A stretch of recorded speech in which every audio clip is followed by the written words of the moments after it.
Hey guys, I just came back from the Collectibles Exchange tournament where we had a total of 15 entries for a retro format that isn't Edison. So we're really surprised at the turnout. So yeah, anyways, I'm going to go back to the breakdown. This breakdown was provided to you by a Instagrammer called Nightmare TCG. So credits to them. If you guys want to know or follow them, I'm going to put a link in the description for the Instagram for you to follow their breakdown. So I did not make this breakdown, so credits to them.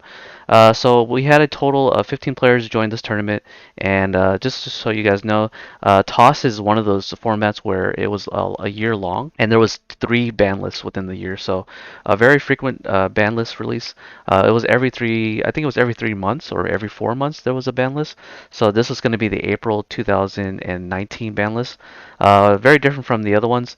And then for this specific event, Battles of Legends was not legal, so there was no cards like Almirage, and also later on there was a set release that released Nibiru and also Dark World No More. So there was no traditional board breakers that we have today in today's metagame. So this was a time before those cards were released, including Almirage, and also Master Rules 4 was also in effect. If you guys don't know, Master Rules 4 is a rule where you have to create link arrows to point downwards so that you can special summon extra deck monsters. If you brought out a Synchro monster, Fusion monster, or an Xyz monster, it had to occupy the extra monster zone.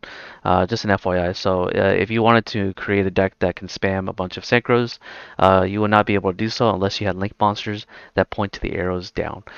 So Master Rule is still in effect for this format, so it's going to be a very unique retro format if you guys do want to play this format.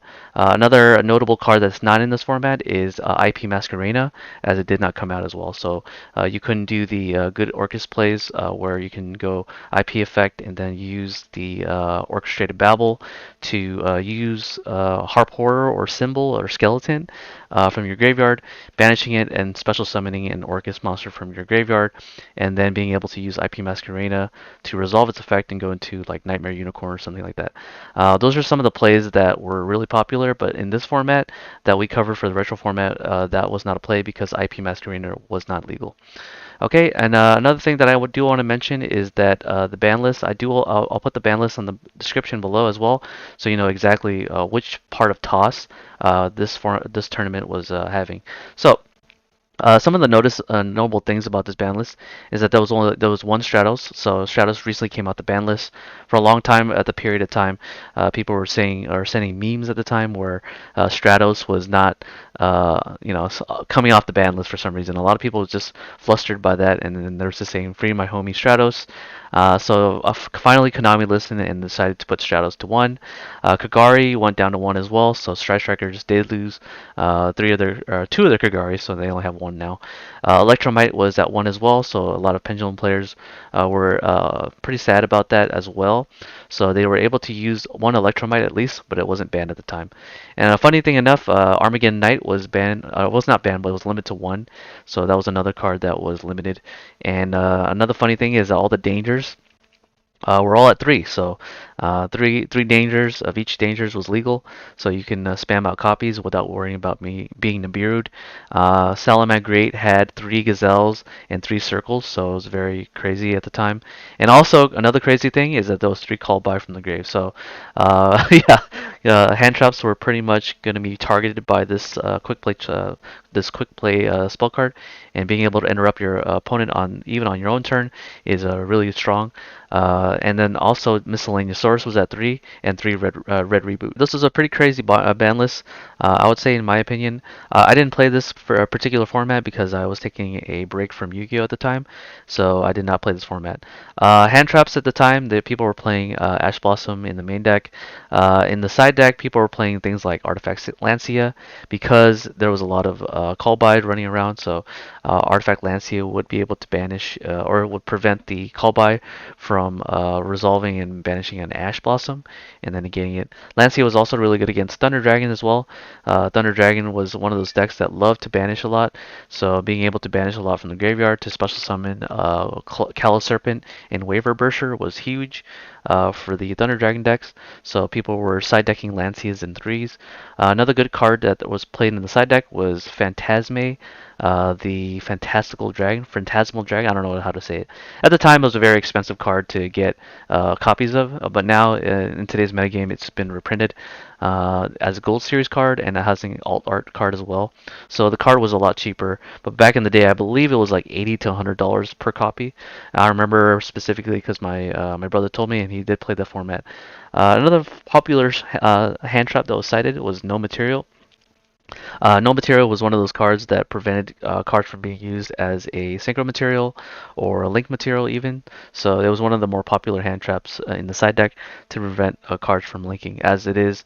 And it makes sense because of the Master Rule 4, so it allowed the No Material card to be very useful in that metagame. Board breakers at the time were cards like Kaiju, Lava Golem, and Spear Mode. But those cards weren't used as much as a board breaker. A more common board breaker was cards like Dino Wrestler or Pankratops.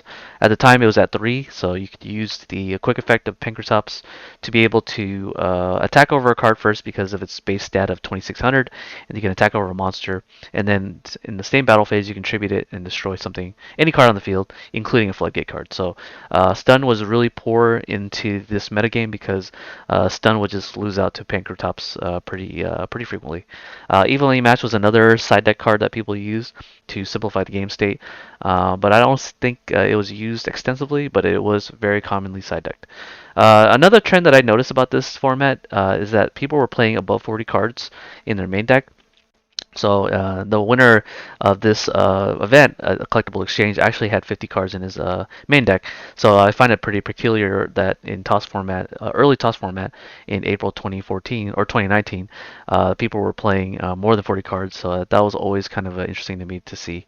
The combo deck of the format, a lot of the decks comboed in this format, but the deck that comboed the most was the Thunder Dragon deck, being able to utilize multiple engines, including the Dangerous package as well as the Crusadia package, to be able to extend combos. I've noticed it uses the Guard Dragon LP and Pisty to extend combos, and then Guard Dragon Augur Pain was a card that you can use to go into the Hot Red Dragon Archfiend that allows you to negate a face-up monster effect as a quick effect. So Omni-Negate Unbreakable board was very common in TOS format, especially early TOS format, and I wouldn't say it's unbreakable, but it's harder to break.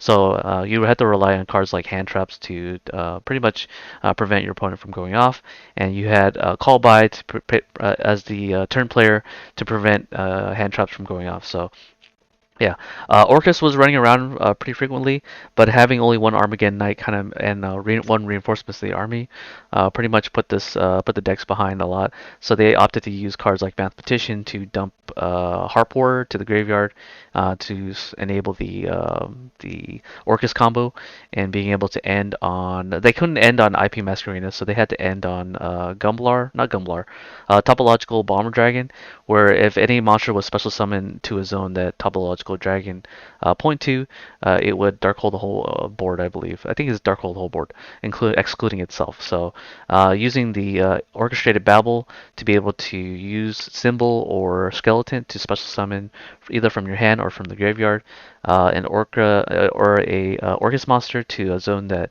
Topological Bomber Dragon targeted or was pointing to, and then you can use this Dark Hole effect.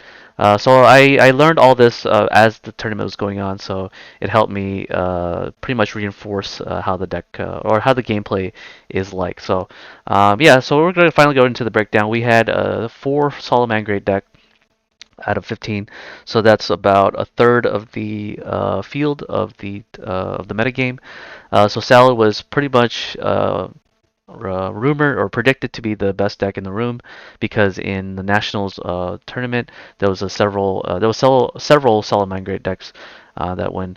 One of the actually a funny story is that Brian Rios, who got what is it, top 5 at the Nationals event, Nationals World Championship qualifier event, actually showed up to this tournament and he actually got first. So no surprise there. This was his format, so it would be pretty predictable that he would be the winner of this tournament. Then there was 3 Thunder Dragons, the combo variant. There's a lot of different variants of Thunder Dragons. Some of them play Crusadia only. Some of them play only the pure Thunder Dragon. I believe there was more Thunder Dragons that were playing the Dangerous Crusadia version. as opposed to the peer version. I think only one player played the Thunder Dragon peer version, but the rest were playing the dangerous package with the Crusadia. Orcus was only at two, which is surprising, but it did combine the Orcus that were in the format or within in this tournament was playing the Striker engine. So the Striker engine being able to put a body on board using the Hornet drones, and then going into Kogari to recycle the Hornet drone, and then normal summoning either a Mathematician or a Armageddon Knight to dump the Harp Horror and then pretty much pop off, and ending on what Galatea, not Galatea, Dingirsu to protect the Orchestrated Babel, and then using the Orchestrated Babel to pretty much go into the topological dragon. I don't really know the combos really well, so you have to forgive me on that one. We did have one pendulum player and one Crusadia player and one Paleozoic player, so Mystic Mind decks were definitely used in this tournament, so there was two of them, but they didn't do so well because of Salad's. Salad was able to use Rage to pop two cards on the field, so the Mystic Mind wasn't as prevalent as a card, but it is prevalent if they use Metaverse. Metaverse was at three in this format, so if the Salad player were to normal summon a monster, the Mystic Mind player can just flip Metaverse, bring in the Mystic Mind, and then try to lock out the game. So the player who was against Mystic Mind had to draw out a Mystic. They had to draw a Cyclone to deal with the Mystic Mind to pretty much play the game. But yeah, this was the format. This was the tournament at the time. There was a pretty yeah. So pretty much the best decks. That's why Toss is called Toss. All the best decks of Toss format top forward the event, and the first place went to Brian Rayos. Second place was a Sky Striker deck with Orcus going to Leo. I don't know his last name, and yeah, and so on and so forth. We had what else we had? We had three. We had two Thunder Dragons make it into top four, I believe. Let me double check here. I'm sorry. So the last deck was actually a Phantom Knight Orcus deck. So that was the deck. Besides the second Thunder Dragon, we had only had one Thunder Dragon, one Strike Striker Orcus, and we had Phantom Knight Orcus because Rusty was subsequently banned in the July ban list of Toss. So this format we had the Rusty be legal. I think it was at three or something, so I'm not entirely sure. But yeah, they played Rusty, so they got the top four, and then the winner of the event was Salad. So yeah, so that's pretty much the breakdown for the toss format. If you guys like toss format and you would like as a coverage on this channel more often, let me know. I'll do more toss events in the future. I'll do more coverage. This event event was sponsored by Collectibles Exchange, so that was the host, and so they'd like to try out new retro format. We might even have a Tengu Plant format in the future, so who knows? If you guys are interested in any other retro format, let me know in the comment section, and I'll definitely consider talking to the owner of Collectibles Exchange. His name is Albert. We can talk about that and decide which event to hold and cover in the future. But yeah, again, thank you for watching, and then I'll see you guys on the next video. Peace.